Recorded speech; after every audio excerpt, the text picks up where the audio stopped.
আমি আজকে রান্না করে দেখাবো মজাদার বাদশাহী খিচুড়ি। কড়াইয়ে গোল চামচে 2 চামচ ঘি দেব।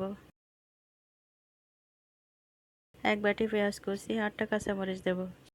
গোল চামচে 1 চামচ রসুন কুচি দেব। 1 টেবিল চামচ লবণ দেব। একটু নেড়ে দেব।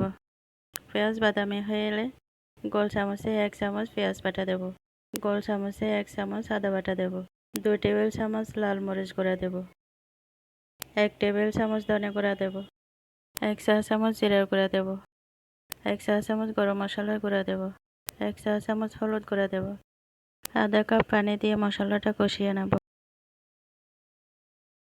মশলা কষিয়ে এলে 1 ঘন্টা ভিজানো 500 গ্রাম পোলাও চাউল, 125 গ্রাম মসুর ডাল দেব, 125 গ্রাম মুগ ডাল দেব। একটু নেড়ে দেব।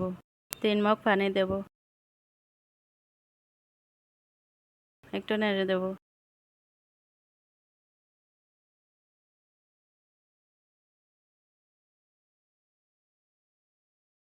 1 বাটি দুধের মধ্যে 3টি ডিম ফেটে নেব।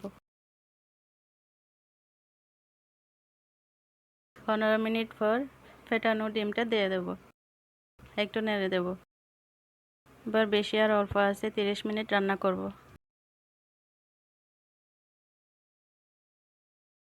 এবার পরিবেশন করব মজাদার বাদশাহী খিচুড়ি।